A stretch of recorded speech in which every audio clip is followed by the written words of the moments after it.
안녕하세요. 권훈입니다. 제가 이런저런 일들을 많이 하잖아요. 지금 이것도 그렇고 만화도 그리고 유튜브도 하고 회사도 다니고. 근데 제 원래 전공은 체육교육이거든요. 1, 2학년 때까지만 해도 체육교사가 될 마음이 조금은 있었던 것 같아요.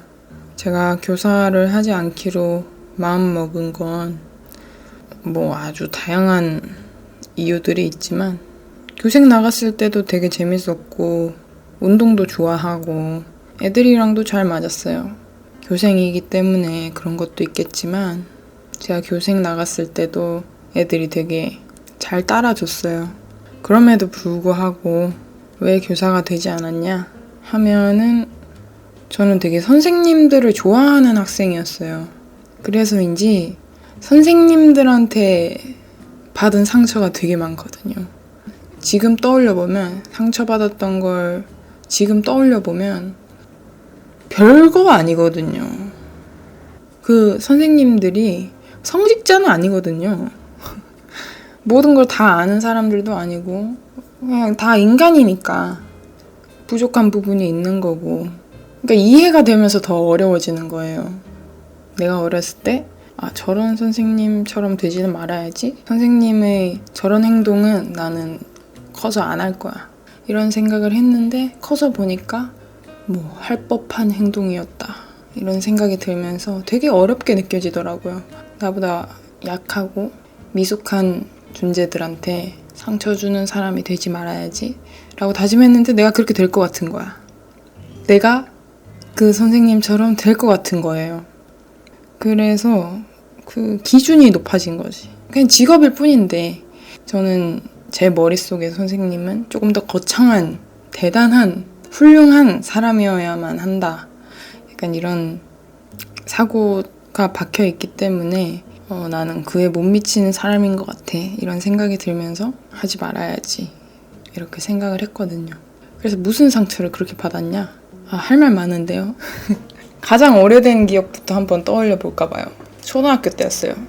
초등학교 때 전 좀 별난 애였는데 친구가 많이 없었어요. 왜냐하면 그때는 장래희망이 늑대 인간이었거든요.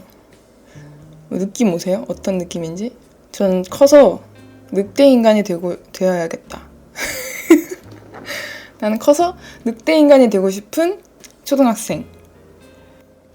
인간보다는 동물이 더 좋은. 이거 자세한 얘기는 제가 나중에 책에 쓸게요. 그냥 이렇게만 이해해주세요. 인간들과 어울리기가 좀 힘드니까 이제 의리의 동물 집단을 이루면 그 안에서 역할이 착착착착 분배돼서 이렇게, 그러니까 같이 사냥도 하고 같이 육아도 하고 이끌고 따라가고, 이런 커뮤니티, 늑대들의 생태를 되게 우러러보는 아이였어요. 근데 친구들이랑 어울리는 건 어렵고, 그래서 저는 보통 도서관에 가서 동물 백과사전을 외웠어요. 그때 애들은 딱지치기 하고 공기놀이 하고 그러고 놀 때 저는 혼자 도서관에 가서 백과사전을 읽는, 동물 백과사전, 식물 안 돼, 동물 백과사전을 읽었던 거 또 읽고 또 읽고 또 읽고 또 읽는 애였어요. 호랑이의 평균 발 사이즈 이런 거 외우고 동물들 서식지 외우고, 지도에서 서식지 한번 찾아보고 어떤 기후인지, 그들이 주로 먹는 것은 어떤 게 있는지. 그땐 정말 박사였어요. 동물 박사였다고. 대단했어요. 대단했어.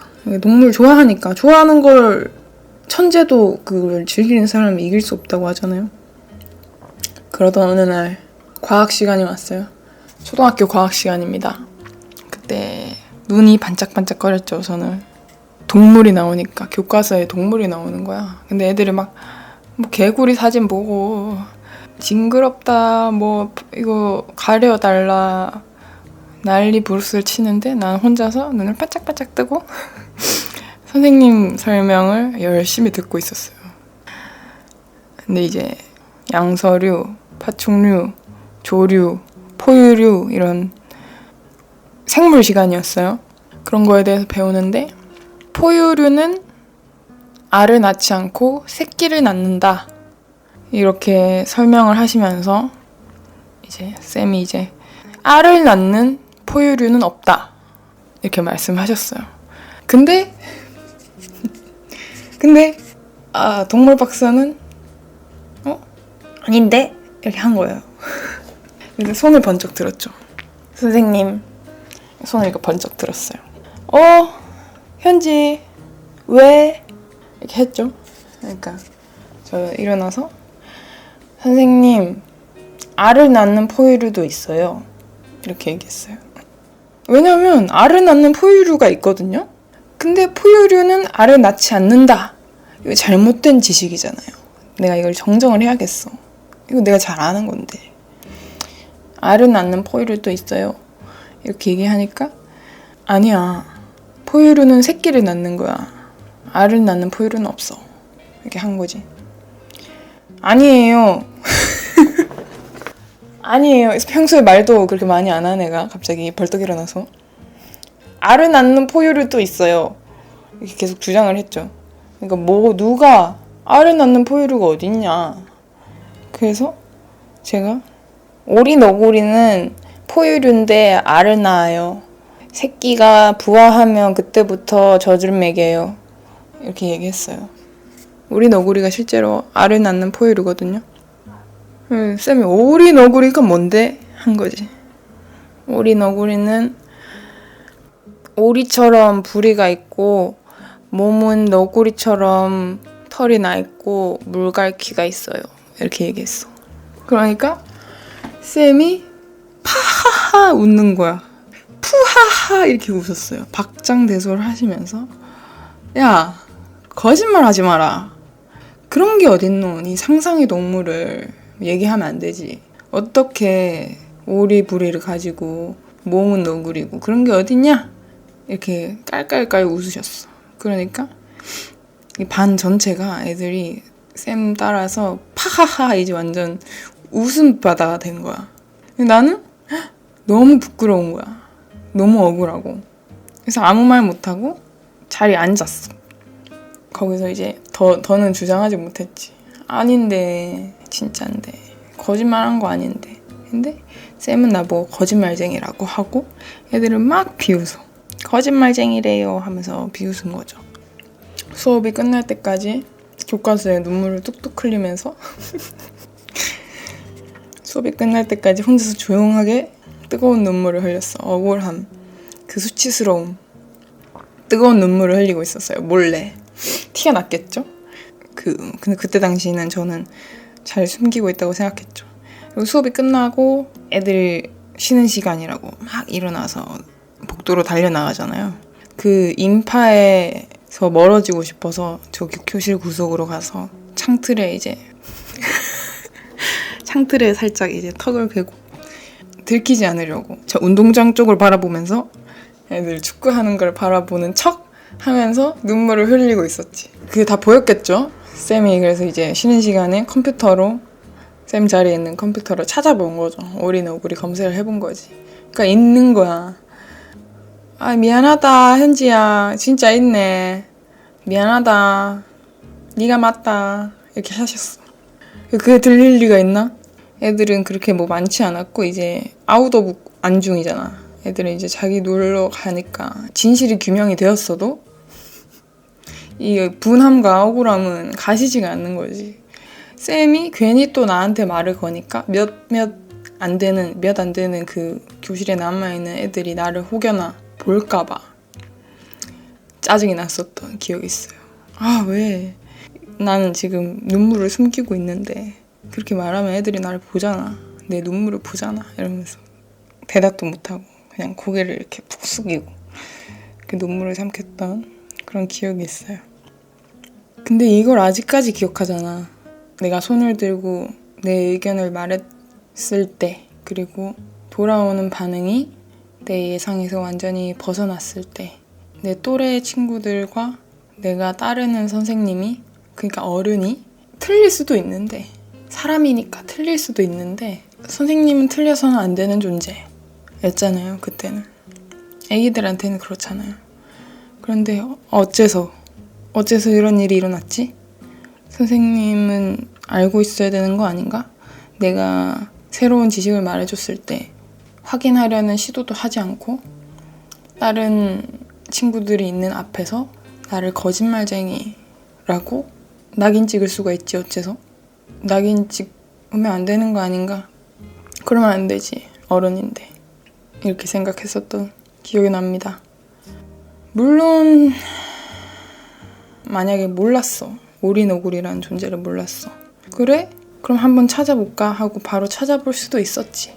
그러면 제일 좋은 반응이었을 것 같은데, 그리고 사과할 때도 다른 친구들이 앞에 있을 때 얘들아, 선생님이 실수했다. 포유류 중에서도 알을 낳는 동물인 오리너구리가 있었고 그것을 선생님은 모르고 현지 보고 거짓말쟁이라고 했는데 사실은 그게 맞았다. 우리 새로운 지식을 알려준 현지에게 고맙다고 말을 하자. 이런 식으로 얘기를 했으면 더 좋았겠지.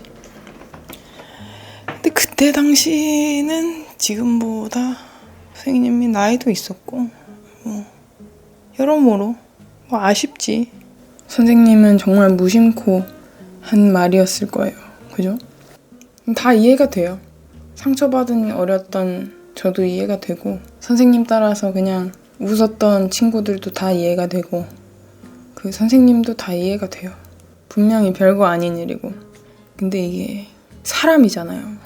근데 한 사람한테는 그게 몇십 년이 지나도록 기억에 남는 사건이 될 수도 있는 거고, 좋은 일이든 안 좋은 일이든. 그래서 저는 좀 무섭습니다.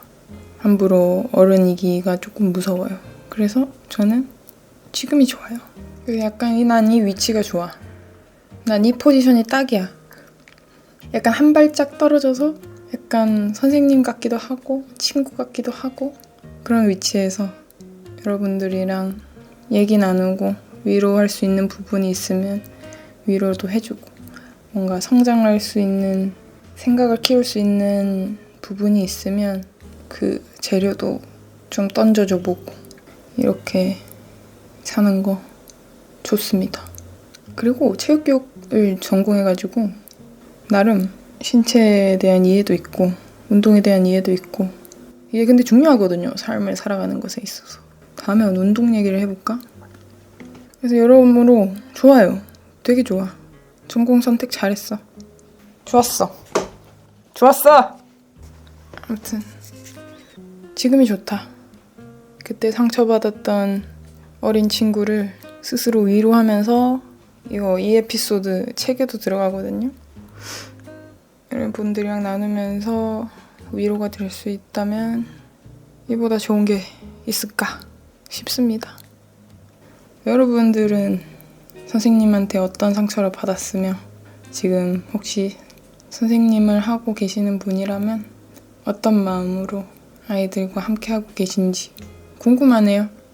댓글로 알려주세요. 연휴가 끝나고 또다시 돌아오는 주말이네요. 잘 쉬시고 또 잘 먹으시고 월요일에 뵙겠습니다. 권훈이었습니다.